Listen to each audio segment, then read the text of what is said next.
আমরা পড়াশোনা তেমন জানি না। তো আমি যখন পশ্চিমে থাকি তখন আমার এক ক্লাস ফ্রেন্ড সালিমউদ্দিন ডাহুয়াবি ভাগালপুরি 6 मास পরে একদিন বলছে যে हजरत 6 महीना तक मैं ये सोच रहा था कि आप इंसान हैं जिन हैं। ना मैंने आपको गुस्ल करने देखा, ना मैंने आपको जागने देखा, ना मैंने आपको सोने देखा। 6 मास পরে একদিন বলছে যে 6 मास পর্যন্ত আমি এই চিন্তা করতাম যে আপনি মানুষ না জিন। আমাকে বলতো যে আপনাকে আমি গোসল করতেও দেখিনি, আপনাকে আমি ঘুমাতেও দেখিনি, আপনাকে আমি ঘুম থেকে উঠতেও দেখিনি। তা আমি ভাবছিলাম এ মনে হয় মানুষ নয়, এ মনে হয় জিন। কেন? আমি রাতে গোসল করতাম, কাজে ও গোসল করতে দেখেনি। গরমের দিন ছিল, আমি তারপরে ঘুমাতাম, সেজন্য আমাকে ঘুমাতে দেখেনি।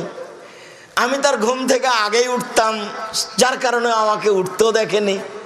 তখন 6 मास পরেও বলছে ना मैंने आपको जागने देखा, ना मैंने आपको सोने देखा, ना मैंने आपको गुस्ल करने देखा। तो मैं ये सोच रहा था कि आप इंसान नहीं अपने जिन। এই কথা সে বলে।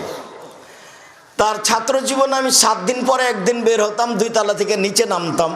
তো রাস্তায় যখন হাঁটতাম তখন কেউ আমাকে দেখলে বলতো, আরে आप भी निकल गए हैं तो दुनिया बदल जाएगी।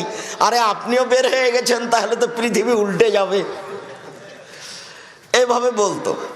6 मास 24 বছর পরে আমি শিক্ষকদের সাক্ষাৎ করতে গেছি ইন্ডিয়া। তখন আমাকে বলছে, আর আব্দুর রাজ্জাক সাহেব आप तो ज़रबुल मिसाल बन गए हैं। আব্দুর রাজ্জাক সাহেব আপনি তো একটা উদাহরণ হয়ে গেছেন। যখন আমরা ছাত্রদের সামনে উপদেশ দিই তখনই আপনার নামটা টেনে নিয়ে আসি। আর যদি পড়তে হয় তো আব্দুর রাজ্জাক বাঙালির মতো পড়ো। তুমি তো এখন, আপনি তো আমাদের উদাহরণ হয়ে গেছেন। কথায় কথায় আপনার উদাহরণ দিয়ে থাকি। এই কথা শিক্ষক আমাকে বলছে। আমি যে খুব বেশি পড়াশোনা করেছি এ কথা নয়। গভীর রাত্রে 2টা-3টার সময়তে একদিন প্রতিষ্ঠানের প্রিন্সিপাল, যিনি বোখারি পড়ান, একটা চাদর, শীতের দিনে আমার গায়ে একটা চাদর ছিল। তো আমার আব্বার সাথে যোগাযোগ আমার কম হতো, 6 মাসের মধ্যে একবার যোগাযোগ হতো। তো একটা চাদর আমি গায়ে দিয়ে আছি। তো উনি যে কি বুঝলেন, একটা ভালো চাদর রাত 3টার সময়তে নিয়ে এসে আমাকে বলছে, हजरत आपके लिए मैंने ये चादर खरीदा, आपको मैं हदिया दे रहा हूँ, आप इसको लौटाना मत। আপনাকে আমি এটা হাদিয়ে দিচ্ছি, আপনি আমাকে এটা ফিরিয়ে দিবেন না। কে বলছেন এই কথা? প্রতিষ্ঠানের প্রিন্সিপাল, যিনি বোখারি পড়ান। মানে কারো ভালোবাসার অভাব ছিল না, খুব বেশি ভালোবাসা ছিল শিক্ষকদের।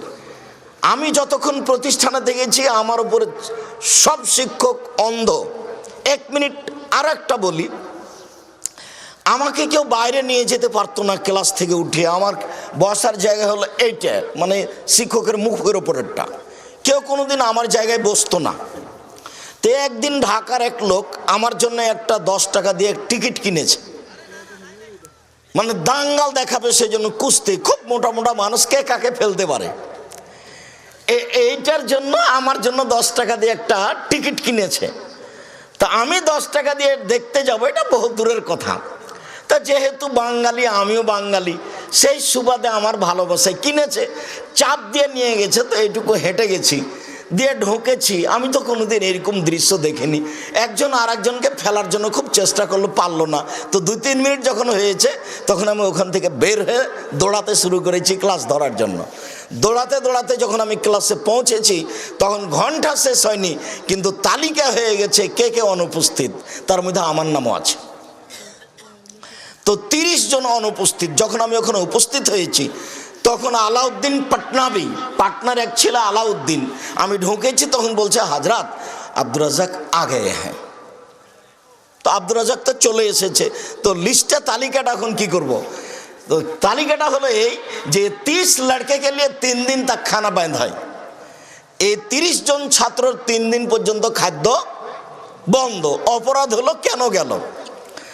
তো এখন যখন উনি বলেছে हजरत আব্দুর রাজ্জাক आ गए हैं, তখন শিক্ষক বলছেন যে আব্দুর রাজ্জাককে भी खाना बंद है लेकिन वो मेरा यहाँ खाएगा। আব্দুর রাজ্জাকেরও খাদ্য বন্ধ, তবে ও আমার কাছে খাবে। কি বুঝলেন বলেন তো দেখি? 30 জনের তালিকায় আমিও, কিন্তু আমার খাদ্য কোথায় হবে? ওস্তাদের ঘরে হবে। আমার জীবনের বহু কাহিনী আছে, তার মধ্যে এটা একটা।